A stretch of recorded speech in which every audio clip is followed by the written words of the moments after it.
Welcome to Fortress on a Hill. I'm Henry. I'm Danny.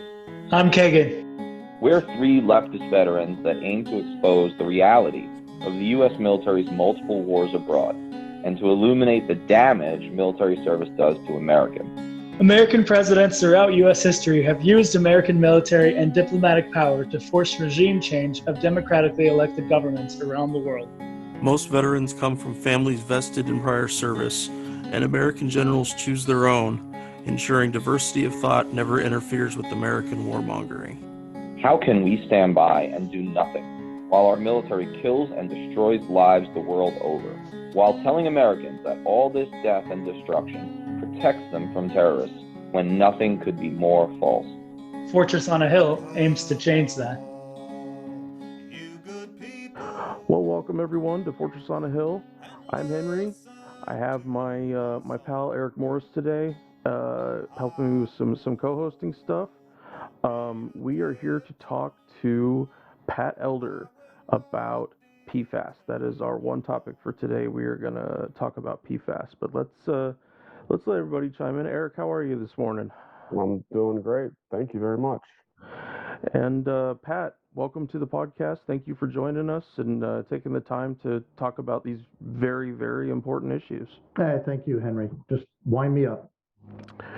So, like I said, we wanted to take this episode to talk specifically about PFAS, about some of its basics, so that everybody can kind of get a wrap around of the idea here. Now, Pat is an investigative journalist who is the creator of a website called militarypoisons.org, and that is his bread and butter. That is what he works on these days, and he travels to a variety of places around the country to do testing of contaminated water sources that are generally filled with PFAS and generally caused by the military. Pat, we tell our listeners what is PFAS, why is it so damaging, and what do you think are the bigger implications of its use between the military? Okay. Well, PFAS, first of all, is an acronym, PFAS, and it stands for per and polyfluoroalkyl substances. And these compounds, and there's 8,000 of them now. The United States government does not regulate any of them, but these compounds are they have one similarity, and that is that their molecular chain is made up of closely bound carbon and fluorine atoms. And I mean, gosh, it was 1938, just a month or two after, German scientists figured out how to split the atom. They itself an existential threat to humanity. Scientists in New Jersey, by accident, actually discovered that when fluorine and carbon are joined together, they create the strongest bond we know of. They recognized that back in 1938. It's so powerful that it'll put out a fire better than anything ever made. It will also repel grease and dirt better than anything, and it will repel water better than anything. So you can take it and you can put it into different substances, like Scotch Guard, for instance, and you can coat couches and chairs with it so that they never get stained, or you could put it on a rain jacket to make sure that it becomes waterproof. And of course, you can put it in firefighting foam, which is used in not any kind of fire, but super hot, type B fires that typically burn petrochemicals, petroleum products.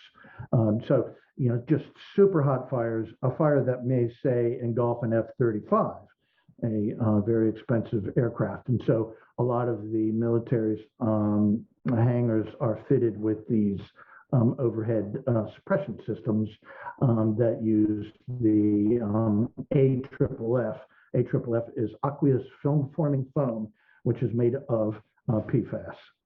I'll stop there and have you come back. Was it civilian or military research to discover this? It was actually DuPont. DuPont, civilian. okay. But as soon as the World War II rolled around, the military used the substances in the Manhattan Project. They found that it was indispensable. So PFAS can put out a fire, and the hottest fire is better than anything. And so you can imagine how indispensable that was in the early days of the development of the Trinity bomb in 1945. So that's its past, but it can be likened to the Greek story of Icarus and Daedalus. And man, I can never remember which one flew too close to the sun, but I think it was Icarus, and he had his wings fastened with wax, and his dad told him, "Don't go too close," and he did, and he fell to his death when the wax melted. And so I think the idea there behind that tale is that we can develop technologies that we can't control. And so again, drawing from the Greeks is similar to Pandora's box. Pandora opened that box and she couldn't get it closed. And so now we are still developing new types of PFAS. And you have to remember that you can have all kinds of varieties of these molecular structures with the base being the carbon and the fluorine. But if you add hydrogen, it might do something a little bit differently. If you add other molecular structures, you can see how you could get to 8,000 different varieties of the stuff in a hurry. And that's where we are now, and none of them are regulated by the United States government. So I have a pretty personal connection to PFAS and this whole understanding of the contamination it causes. I lived next to Gray Army Airfield during my time in the Army, and it was right, I don't know how many 100 yards away it was, but certainly because of its proximity to the airfield, that the water sources in the area were certainly contaminated. This up at Joint Base Lewis McChord, what used to be Fort Lewis. And of course, I have other environmental exposure stuff, but I know that PFAS definitely played a big role, and it played it before I even went to. I did 2 tours in Iraq. It played it even before I had ever deployed. It was just doing training, and that's one thing about environmental contamination in terms of the military, is that people make the assumption that it has to happen in some place other than the U.S., that the U.S. would not ever be nearly as dangerous environmentally as environmental exposures that would happen overseas. So well, we know that's not true. I mean, I think it's important to point out, the health impacts of PFAS. We haven't gotten to that yet, but in a nutshell, these materials, or many types of PFAS, especially those used in the firefighting foams in both civilian and military applications, are bioaccumulative. And so what that means is when they get into living organisms, like fish or deer or humans, it just doesn't it doesn't go away. It'll accumulate in the liver, it'll accumulate in the kidneys, and actually throughout the body. And your body has no mechanism that enables it to dispel these compounds. And so everybody is born with them. We have the PFAS. It travels from a mother's milk to the child and through the umbilical cord. So all American babies now are born with PFAS, and that level increases from the day the child's born. through a myriad of ways, heck, from mother's milk to cow's milk to the dust in the air. And then it's just frightening to consider that it doesn't break down. And so, for some folks, it's a bit of a stretch to imagine that, applications of aqueous film forming foam in airports affects human health. And how the heck does that happen? Well, if it doesn't go away and it bioaccumulates, this is a dangerous pairing. And so, in short, the stuff drains into the ground. I mean, when they're done using it, when they're done practicing with it, when these darned hangars mistakenly discharge foam, and I mean it, they can discharge 13 feet of foam in a 2-acre hangar in a matter of a couple minutes. When 1 teaspoon of the stuff can poison a large city's drinking reservoir, it's that powerful.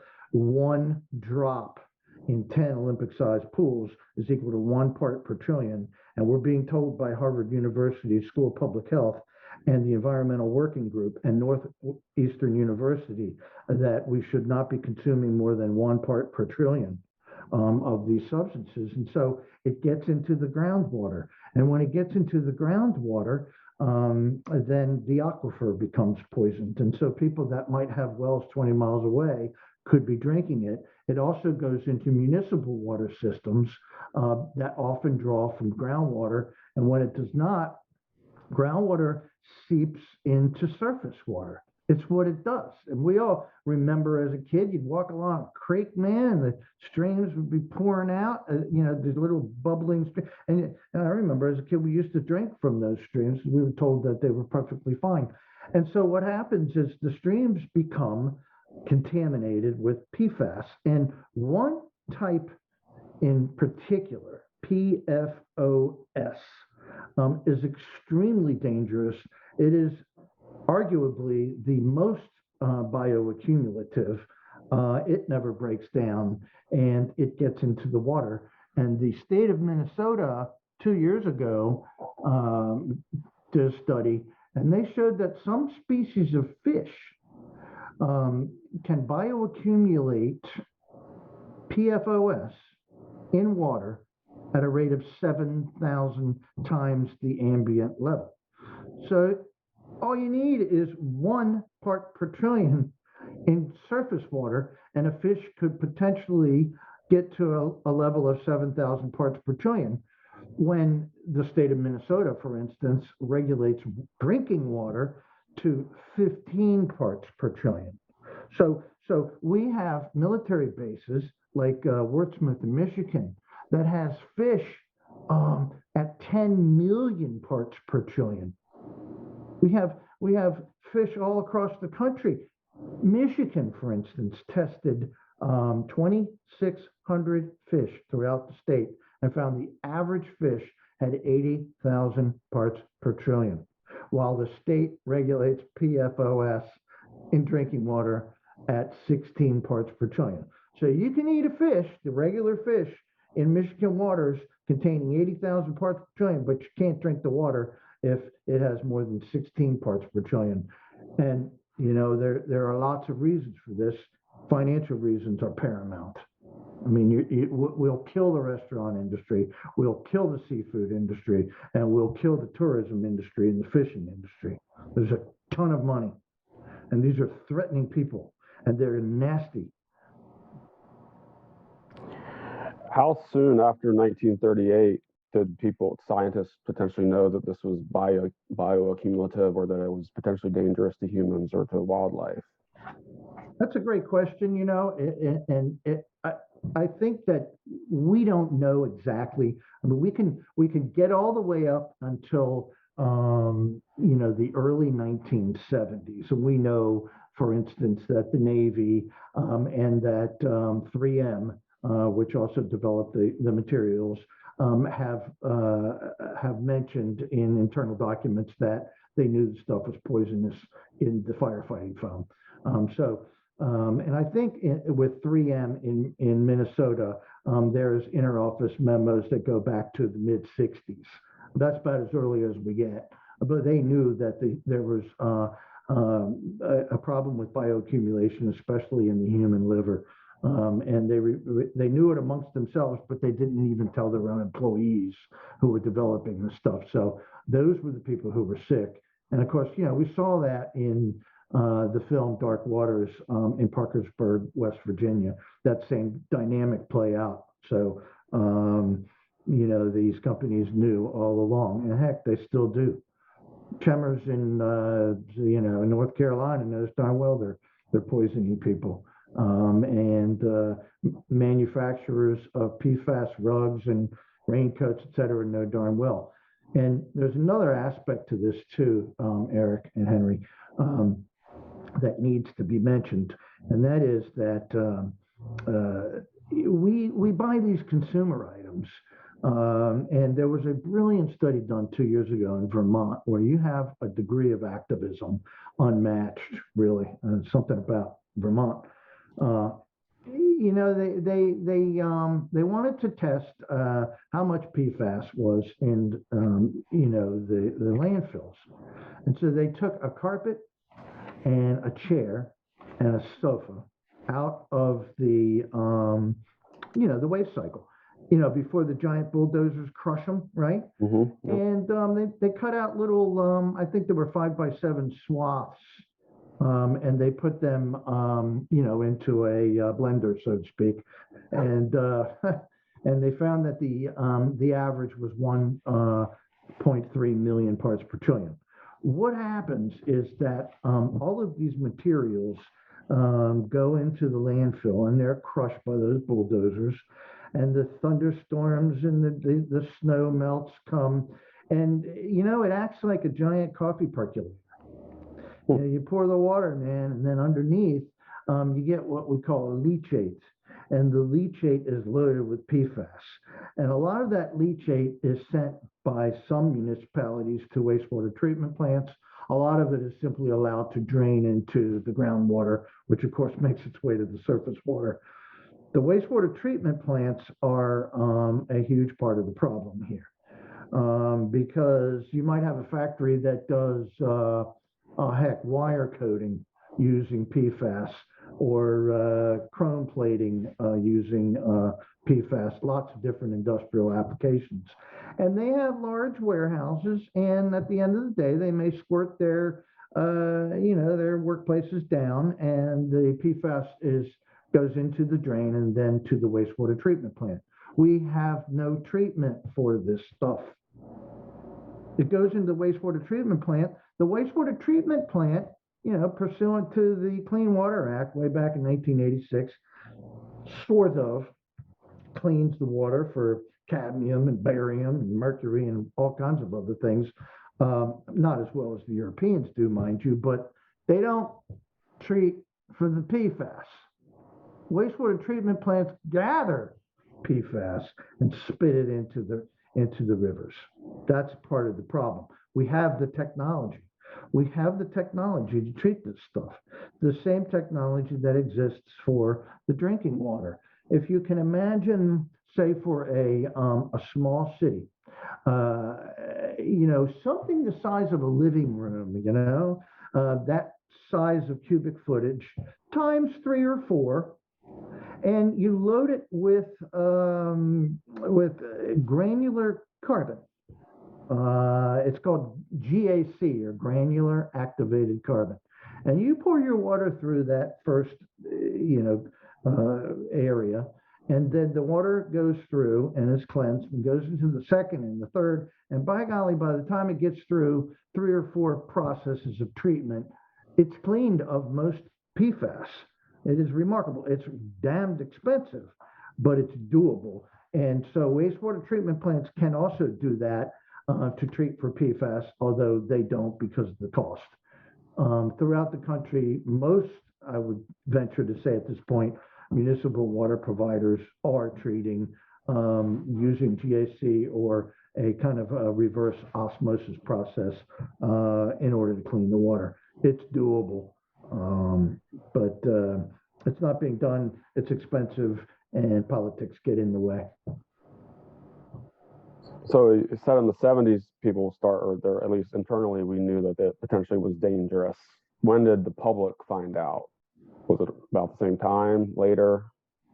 Well, the public is a nebulous concept here. Oh, sorry. No. I mean, the scientific community will just say that public knew darn well from the 70s on. The American public was clueless until about 4 years ago, pretty much. Okay. I mean, and that's when several of us got going. I think we can thank the Environmental Working Group. If your folks have never heard of them, just simply Google EWG PFAS. These guys are great, and the team of men and women scientists that are just pioneers. Northeastern University is another, and Harvard. I mentioned them earlier. Philip Grandjean is a leader in this movement as well. He's actually been on it for about 8 or 9 years, just blowing the whistle as loud as he could. But really, when you think about it yourself, you probably had never heard of PFAS until, I mean, really for most people 2 years ago, but for a lot, 4 years. I mean, how long have you heard of it? Not really. No. Yeah. So how, your personal experience with it, how long has that been? Well, quick little story here. For me, 4 years.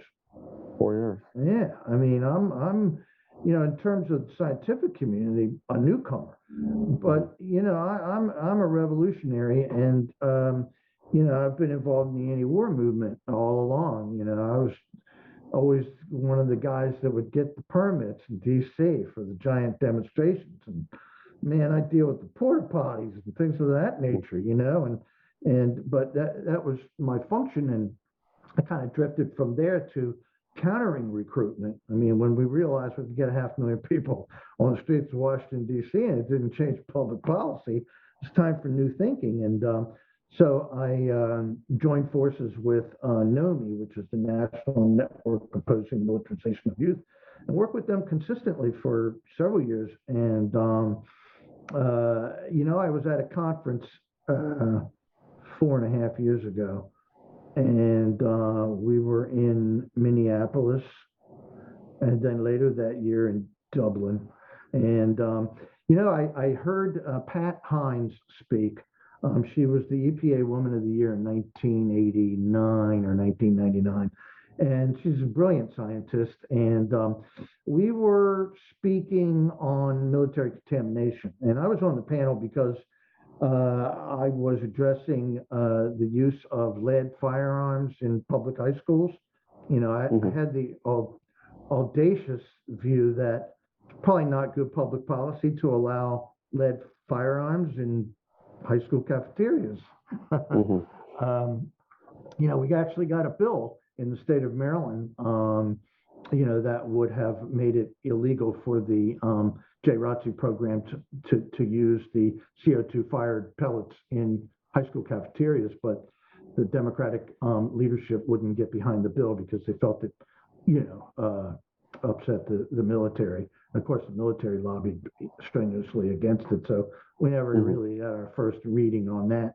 But I was at this conference in Minnesota 4 years ago, and Pat Hines spoke of the burn pits. And, she just said the burn pits are really horrible, and these poor soldiers are throwing washing machines and computers and couches and anything and everything, chemicals, into these burn pits, and then they're coming away with carcinogens in their lungs. And there are tens and tens of thousands of them, and the VA isn't paying attention to them. And then she mentioned that there's this one type of substance that was used in firefighting called PFAS. And she said, these things, you'll hear about it sooner or later. They are bioaccumulative. They don't break down, they don't go away, and they're carcinogens. And I peeked up. And after that, I saw an article in Military Times, which is, a Gannett publication, not military. And Tara Kopp wrote a piece on George Air Force Base. And apparently there was heavy usage of PFAS, and it was in the drinking water. And there was a Facebook page started by a group of women who happened to be stationed at George in the 80s. And one of the women typed, I had a miscarriage when I was at George. And then another woman came along and she had a miscarriage, but she also had uterine cancer, and then another, and then another, and then another. And 300 women all spoke of problems with their reproductive health for the rest of their lives. And they traced it to the PFAS. And that got me, man. I stopped the counter recruitment work. I published my book, Military Recruiting in the United States. You can find it on Amazon, and moved on to this because I just, I'm about defending public health in the face of a military that, has its eyes set on empire, quite frankly. And so that's how I got into it. And really, I haven't looked away since. And I just realized that a lot of what the military is telling us isn't true. And so I've taken it upon myself, and I should have earlier mentioned that I teamed up with WILF, which is the Women's International League for Peace and Freedom, which is the oldest women's peace organization in the world. Well, they seized on the women's, reproductive health issue right off the bat, and so they've been funding me along the way, and then several WILF members and myself formed Military Poisons. We've been active in about 20 states, especially in New England, where we have, really brought about a lot of legislation to try to protect not just PFAS coming from military installations, but just generally in society. So look to Maine. Maine is an amazing state right now. Michigan, Minnesota, Vermont, I mentioned that earlier, are leading the way. So a lot of states, like Alabama, let's say, or Mississippi, have done nothing in this regard in terms of trying to, promulgate regulations to protect health. There's an organization called Safer States. You can Google Safer States PFAS, and you can find what your state is doing. Indiana is a loser, and Washington State is beginning to come to grips with the contamination by the Navy there. So there's hope. It's a long process. So when this group of women at the Air Force Base, they tied it back to the PFAS, who tied it, or how was it able to be tied? What was the mechanism for that? Well, you'd have to go back and read the piece by Tara Kopp. The water was tested and found to have high levels of PFAS, and independent testing has verified that since then. But then others that are, argue, and correctly as well, that high levels of trichloroethylene and perchlorate and other, chemicals were in the water at George as well. Look, the George is incredibly contaminated. I mean, they shut the thing down. It is a ghost town today. If you Google George Air Force Base and look for images, you'll see it's a frightening place. I've visited. But it's kind of a circular, firing squad there. And I realized that early on, no sense in just looking there. Let's go to individual places. So for instance, a couple of weeks ago, I was down in Charleston, South Carolina at the Charleston Air Force Base. And, the trick is to try to find a stream as close as possible to the perimeter of the base that drains off of the runway. And man, I was lucky there. And I don't think I was more than about 400 feet from the runway, and collected a sample, and there was 3,000 parts per trillion of PFAS, not more than maybe 2,000 feet from the Ashley River. And there have been studies done since of the Ashley, or before of the Ashley River, showing many species of fish with tens of thousands of parts per trillion of PFAS. Hey man, we know it. The Navy knows it. South Carolina knows it. This is not a secret. They understand what's going on, and they allow it. And so, when you look at statistics of the types of health effects, testicular cancer, liver cancer, breast cancer, and then childhood diseases like asthma and problems in vitro or problems in the womb with the developing fetus. It's all very easily documented. What's lacking is federal dollars. Mm-hmm. Has the military been involved at all in helping to study? Have they done any testing themselves or anything that you're aware of? Absolutely. Oh yeah. You can. I mean, they've done a tremendous amount of research, preliminary research. They follow the Superfund process, Mm-hmm. and so the first, and they've been asked to do so by the EPA, and so the first step is to do a preliminary assessment. So all military installations now have done preliminary assessments where they go, okay, well, where do you think we use this stuff? And they'll produce a 100-page report or so, and they'll say, okay, well, the fire engines changed their spray nozzles here for 28 years in a row. That probably is contaminated. This hangar, used the stuff during routine practices, and so we think that's contaminated. Or they'd have typically the Air Force would have 200 diameter craters that are 2 to 3 feet deep, and they would pour several thousand gallons of jet fuel, JP5, JP6, into the craters, light them on fire. I mean, the servicemen and women involved would describe, these mushroom clouds. And there's something, fun about it being 19, and then you get to put it out and using the foam. And so those locations are absolutely laden. And then there are site inspections, and the site inspections are ongoing throughout the country. And the site inspections usually result in the military bringing in independent engineering firms like CHM2 or other firms, names have come to me, that will look at the levels of contamination in several media, sediment, soil, subsurface soil, groundwater, surface water, and the air, and create reports.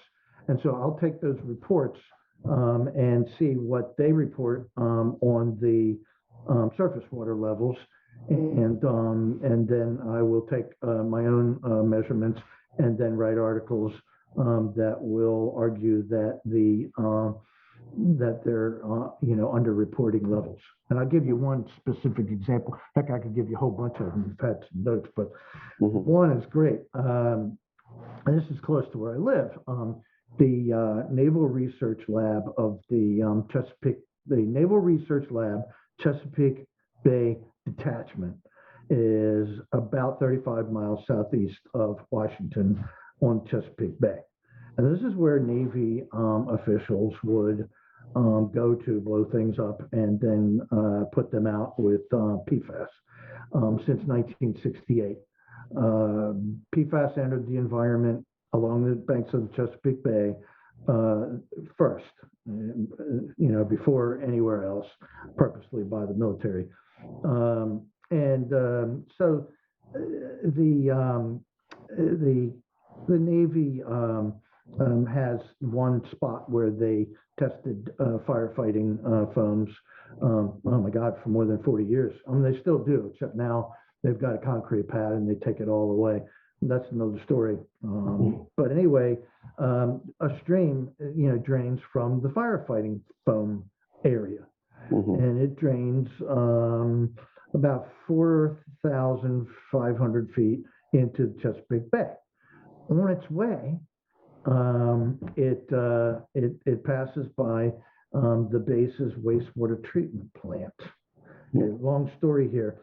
The Navy reported that about 4,000 feet or 3,500 feet, be more like it, away from the fire training area, they found 140 parts per trillion of PFAS in a stream. Still, remember what I said about the bioaccumulation potential in fish. You don't want that stuff going into Chesapeake Bay.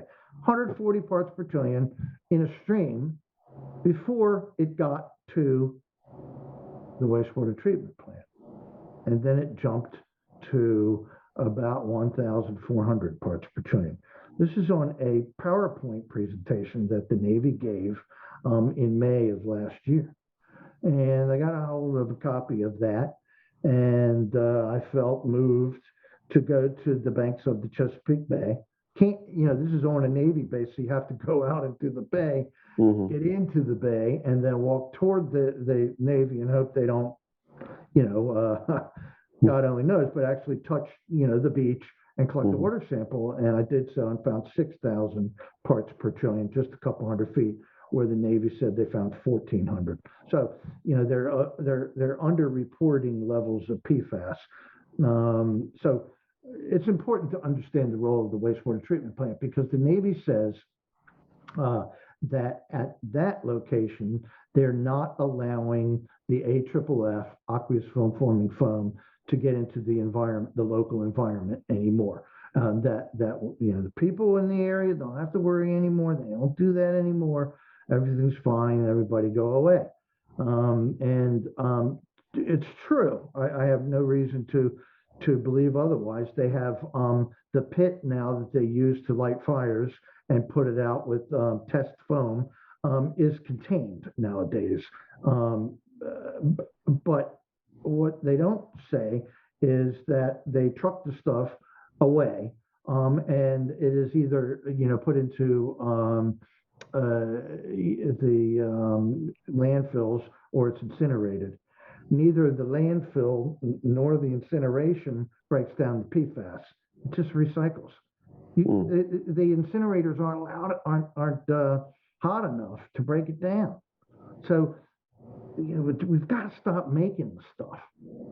And then we've got to figure out ways to keep things out of landfills, even if that means building several, acres large hangars with concrete floors to put the couches in the raincoats and things.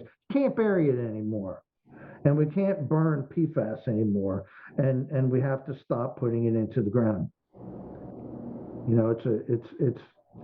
It's not news to literally tens of thousands of scientists and policymakers across the country. This is not news. It's just we don't have the regulatory wherewithal, and that's because, big fat point here, the EPA, it was a great idea, I gotta say, 1970, very cool, but it's gotten off track, and today I believe that the EPA does the DoD's bidding. In other words, the Department of Defense dictates environmental policy when it comes to regulating PFAS. And that's because Superfund law requires that polluters, if they knew that they were polluting, have to clean it up. And if a polluter has to clean it up, my God, where I am in Maryland, right here on St. Indigo's Creek, it could cost hundreds of millions of dollars just for my little tiny neck of the woods. I tested the foam here and found 5,000 parts per trillion, 1,600 feet away from a Navy base. I tested the rockfish and the crabs and the oysters, 23,100 parts per trillion in a rockfish, 6,650 parts per trillion in a crab, and 2,050 parts per trillion in an oyster. Yeah, I paid, oh my gosh, $700 per test. I used Eurofins and brought a scientist down, from DC in order to verify my results, because before that I had just used a testing house that was not EPA certified, and I'm not a scientist, and so they riddled me in the press and the Navy, and the Maryland Department of the Environment, referred to it, me as a well-intentioned citizen scientist who doesn't really know what he's doing, and so you have to take the results with a grain of salt. So you can see how this plays out. There you go. I talk a lot. No, it's great. Um,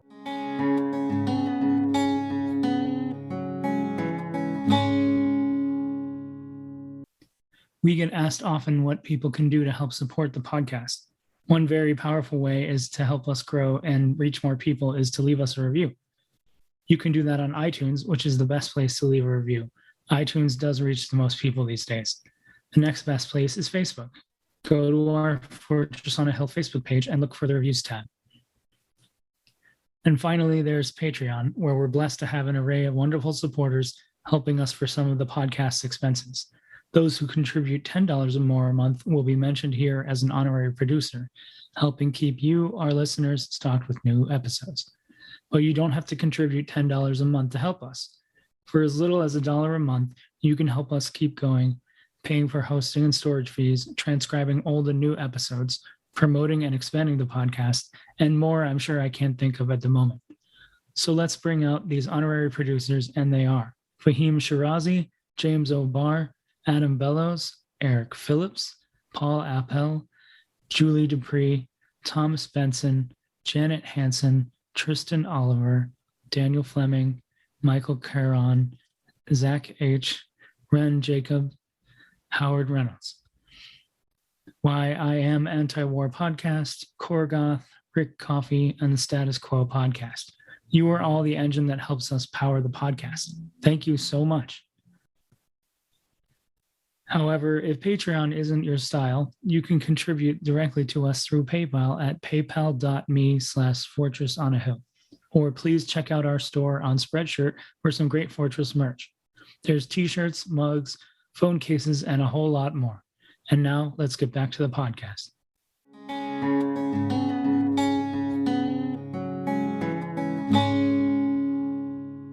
So I wanted to talk a little bit more specifically about the open burning and open detonation. And I was reading in one of your articles about the McAllister Army ammunition plant in McAllister, Alabama. Yeah. It said they open burn 2.6 million pounds of these kind of substances a year and open detonate 1.9 million pounds. Yeah, And Oklahoma.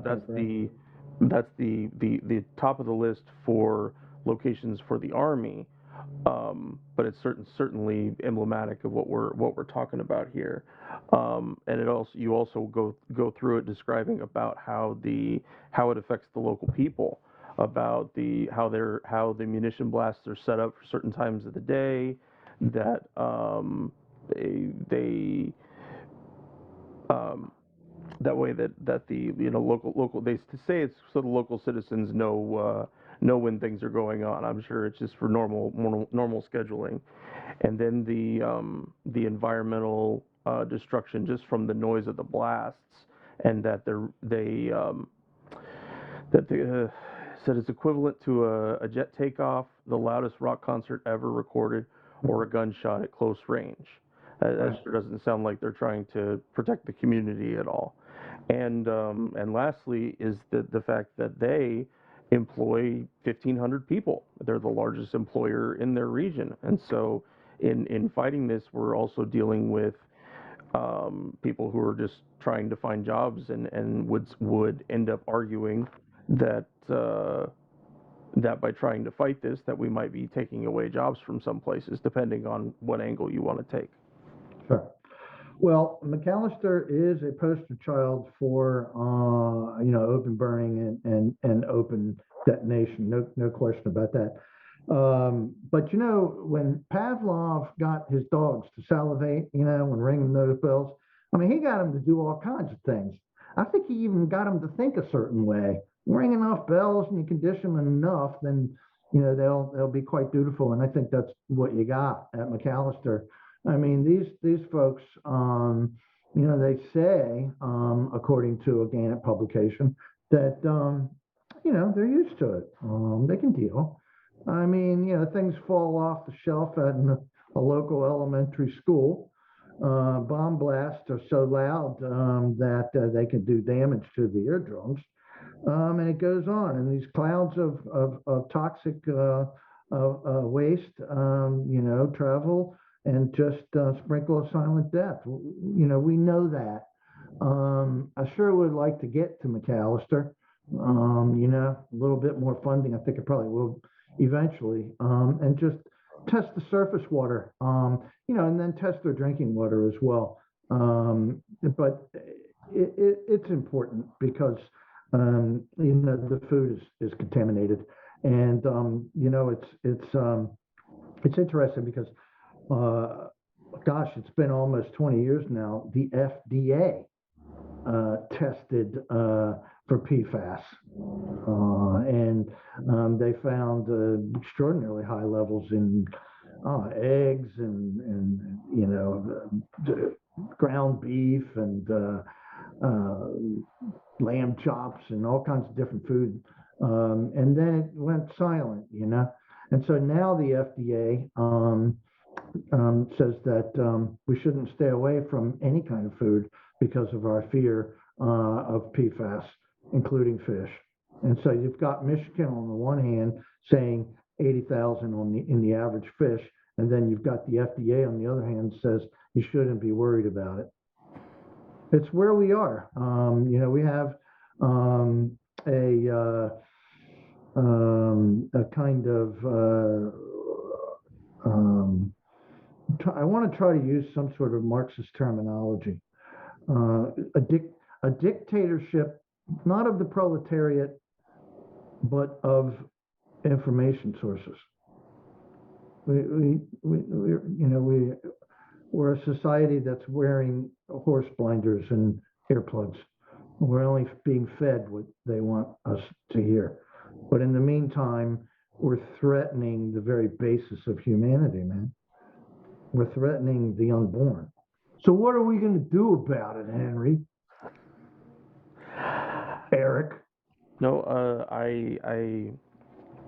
it's even for as much as I've read about PFAS contamination, listening to you talk still blows me away, and that our mythic idea of a free speech society versus what you just described being a dictatorship of information control of manufactured consent. So I do want to talk a little more about what we can do about it. But before we come to that, I'd like to talk with you about your impressions of how the anti-war community and environmental NGOs have played in this. Do they, where do you see them coming down? And that's yeah. Well, first of all, they're my sisters and brothers, man, and so I don't want to come across as a big fat jerk. But I have done what I can do as a human being for the last 4 years to try to draw public attention to this issue. I serve on the coordinating committee of No to NATO. It's based in Berlin, but I'm one of the token Americans on this committee. And so I also I run the Facebook page for No to NATO. So, and I have one of my masters is in international relations. So, I understand the anti-war movement. And I've been a big part of it. I helped found the DC Anti-War Network. I work with United for Peace and Justice. And then I was on the coordinating committee of World Beyond War. And so they're my sisters and brothers. But man, it's been a frustrating road here. They like the big think, they like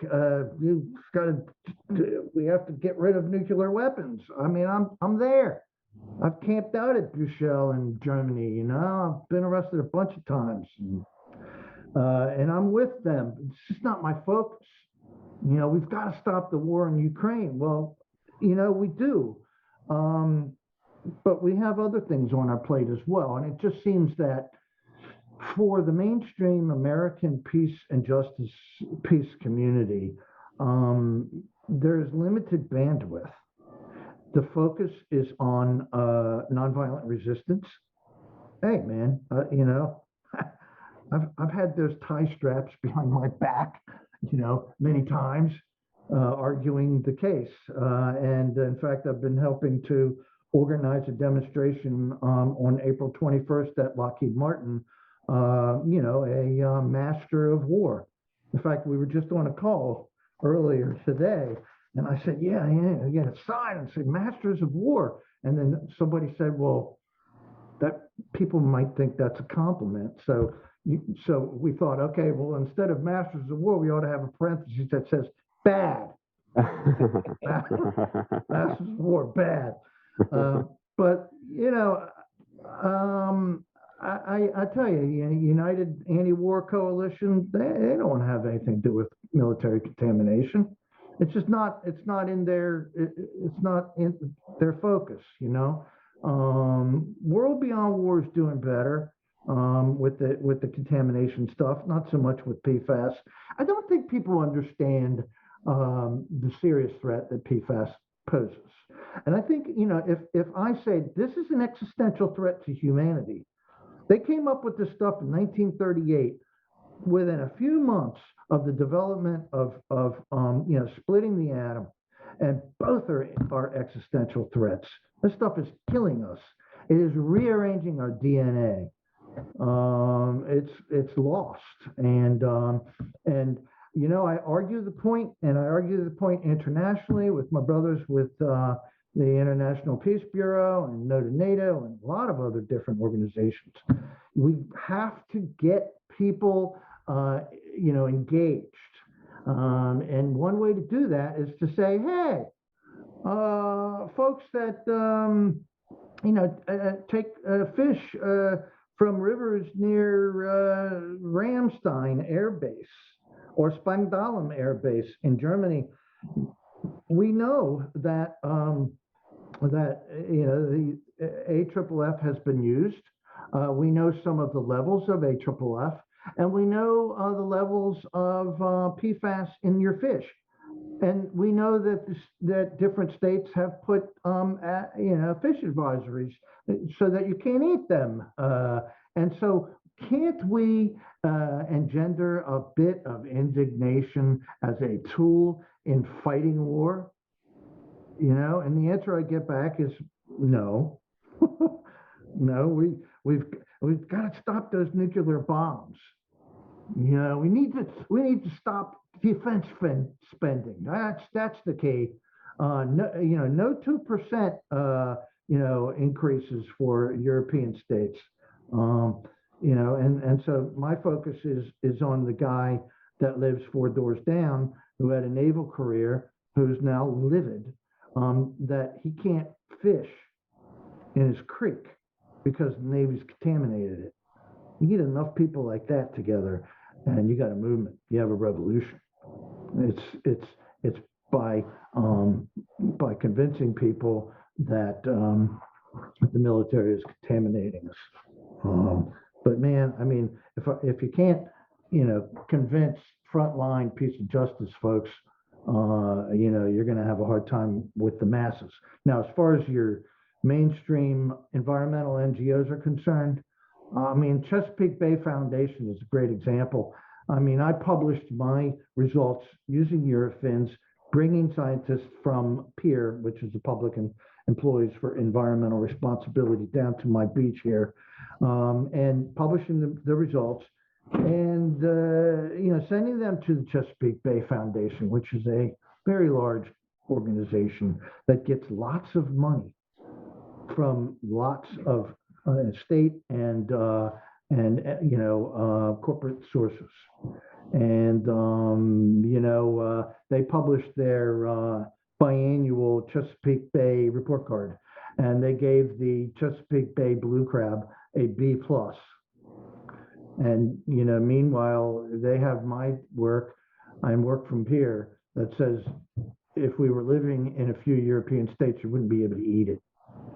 So it's all about the flow of money. If the Chesapeake Bay Foundation has dozens of oyster beds that they've been cultivating for years, they don't want to hear somebody saying you shouldn't eat it. Hmm.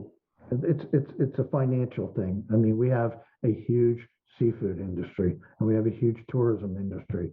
It's just like, we found 8,000 parts per trillion of PFAS flowing into Lake Champlain from Plattsburgh Air Force Base, a base that closed 30 years ago. It's in the groundwater. It perpetually flows. The subsurface soil at Plattsburgh is like a giant subsurface subterranean sponge. It just pumps out poisons. And so we know that Lake Champlain is loaded with PFAS. We don't know if the fish is loaded with PFAS.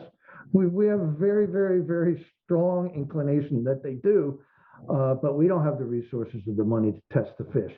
Only the states of Vermont and New York have that capability, and they're refusing to do so, despite our efforts.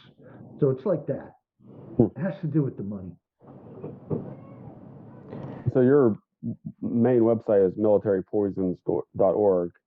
So you came through this through the anti-war movement. Is that why your main focus is on military sites, or do you think that's probably the easiest, best way to get wider knowledge, or just because that article you first read that drove you to focus on that? Yeah. Or well, it's not the easiest way to attract attention. It's probably the worst way to do it.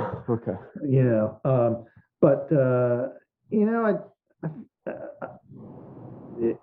I think it was the women with Wilf. Nancy Price in Davis, California. My God, she's 82 years old. She's a water warrior. She's been fighting the state of California for 50 years on clean water. And she is also a peace activist. Marguerite Edelman is in Burlington, Vermont. Same deal. These are ardent revolutionaries. Wilf is a great organization, and they're the ones that put me to the task, really, and made it very clear to me that we need to tell the other half of the story. And also, Robert Bilott and Mark Ruffalo teamed up to produce the movie Dark Waters. Mm-hmm. They don't touch the military, and so we figured we needed to tell the other half of the story. Gotcha. But it's tough, and even now, we have a lot of movement in several states through the legislatures, but it's not directed at the military. Mm-hmm. But it's okay. I mean, and so what I've gone through a kind of metamorphosis myself, where I have, I've always been pacifist. I've always been humanist, but the thing that drove me the most was a hatred of fascism and empire. And, that got me out on the street, and that got me, arrested many times and organizing demonstrations. But, I've gone through a change, and now, I advocate for human beings first, human health first. So it's so funny what happened.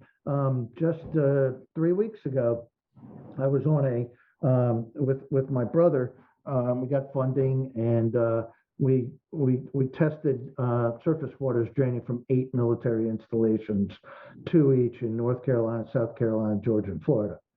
And I was staying with my brother Bill down in Delray Beach, Florida, which is, I think, one of the highest millionaires per capita anywhere in the country. It is wealthy down there. Boca Raton, I don't know if you've ever heard of these places, and Delray Beach are fantastically wealthy places. Yes. I had two water test kits left over, so I took a sample of his tap water, and he goes, "Oh, everybody down here has their own, they have water system. No one drinks the water. Everybody knows." And so we have these, the Culligan man comes or whatever. Of course, if you go 6 blocks from my brother's ritzy condo and you cross Dixie Highway, you get into housing that's predominantly Hispanic and African American. They drink the same water. They actually drink the water. But anyway, the water I collected had 659.5 parts per trillion of PFAS, including over 150 parts per trillion of PFOS and PFOA. The EPA suggests in their advisory that you keep those levels under 70, which most municipalities are trying to do. But South Florida's aquifer is so contaminated that it's just so expensive to do for them. Their water is lousy to begin with. It's kind of like a giant kitty litter box that just hasn't been changed in a long time. And they know it, and they're not doing anything about it. And besides, their constituency has water brought in anyway. So I'm on that right now. I mean, just as a segue, temporary. So I'll be heading back down there to test water, from Trump's Mar-a-Lago all the way down to Miami, from tap water. I think I'll visit bars. That will, just go to the bathroom in the bar and pour water and get samples from 10 different jurisdictions, and then see where we are with that. Because I'm not getting the traction that you'd think I would get. 6,000 parts per trillion in the bay. The fish in the bay are contaminated. Lake Champlain, same deal. 3,000 in South Carolina. So, but maybe in the drinking water. Maybe to say, hey, you've got 207 parts per trillion of PFHXS, a chemical no one's talking about, but we know that goes right through the placenta. And we know that there are direct correlations between PFHXS in mother's blood and children with asthma. Well, we know these things. And we know that those levels in Delray Beach are much higher and are causing people to get sick. We just need government money to make the case. I don't know if I'm answering your questions. I figure if I say enough words, man, I'll hit it sooner or later. So, to close us out here, Pat, tell us what can our listeners do to support your work? You had talked with me about purchasing or donating funds for the testing kits that you use in many places. Right. Well, there's a company called Cyclopure, Cyclopure, Cyclopure. And they got about $1.5 million of federal funding. Plus, they were able to raise $3.5 million themselves.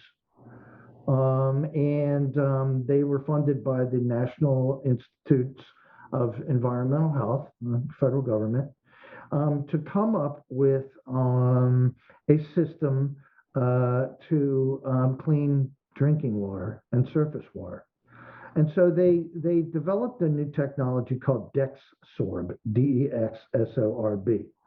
And this DexSorb has been found to be remarkably accurate within 1 to 2 parts per trillion for 55 different types of PFAS. Regular folks can go to the Cyclopure website and click up top where it says testing kits and order a kit for $79. And it's pretty simple. They give you a little 250 milliliter cup. I don't know what that is, 7 or 8 ounces. And you fill it up with drinking water from your tap. And then you let it drizzle through. The bottom of it has a filter about the size of a quarter, and the water pours through the filter. And then you mail it back dry in the little box that they send to you with the self-addressed already sticky label there. And you mail it back, and about 2 weeks later, you get a report on the PFAS that's in your water. If you really want to be daring, you can go to the military base nearest you or contact me, pelder@militarypoisons.org. And I'll look up the engineer's report for the, Des Moines Air National Guard base and tell you that you could go along Jefferson Highway and park on the shoulder of the road and go underneath the little bridge and, take a sample of water and then let me know what you get. or and then publish a letter to the editor and try to get a spark going. Cyclopure is an amazing product, and we have had remarkable success using this product, and we've raised, I guess, about $6,000 so far, just to buy test kits. And we're frugal. I'm not making any money on this. You should see the right-wing mail I get. Like, no, I'm not making money on this. No, I'm not together with ivory tower liberals in New England trying to think of clever new things to regulate. That's not it, man. You can contribute if you go to militarypoisons.org, and down below it says donate, and $79 will buy a kit, and then you can read an article that I'll write in about a month or two to show you what I did with the kit. If you want to go that way, but you can do it yourself too. I mean, this is cutting edge stuff, you guys. Well, I think that's a great place for us to wrap it up for today. Pat, thank you so much for coming and chatting with Eric and myself. We've been talking to Pat Elder. Pat, I hope you'll come back and chat with us again sometime. I'd like to do that, and maybe next time you all can pick a military base nearest you, and get out there, and email me back and forth, and it wouldn't take much time. I mean, I'll do the hard work, which would be to go to the engineers reports and show you where to go. I mean, for both of you, you've got military installations within 50 miles, and and I'll tell you where to look. And I mean, you could hit a home run. And the trick is, of course, getting mainstream press. But it's worth doing. $79. Oh, yeah. Peace out, man. That's an incredible amount of advocacy in one action, and it could definitely help people. Yeah, no question, man. It'd be fun to work with you. It's I usually know, I'll do these things, and sometimes I'll actually get an email. No pressure on us. Well, we'll make sure that we link to your site. Yeah, I didn't mean that in a derogatory sense. I mean, I had 140 last year during the Veterans for Peace convention, and I got 2 guys, and they're still with the program, man. Testing and newspapers, and I mean, but that's about it. That's the ratio. And this is activism. Do it. So, all right, man. Thanks. All right. Well, I learned a lot. Thank you. Yeah, thanks so much for joining us today, Pat. And thank you, everyone, for listening. I hope that today's episode has really informed you a lot more about PFAS and also what you can do to help with it. And so we will see you guys next time. Take care.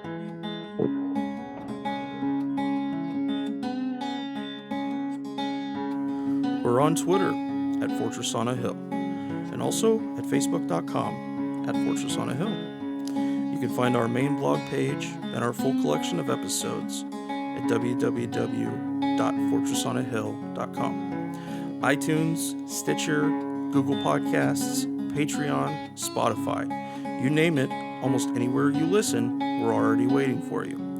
And hey, we're always in the market for more Patreon supporters. Please consider becoming a patron at patreon.com. And if you're not into giving us a monthly payment, think about giving us a couple bucks on PayPal. The link is in the show notes. Skepticism is one's best armor. Never forget it. We'll see you next time. And listen to my song. I hope you'll pay attention. I will not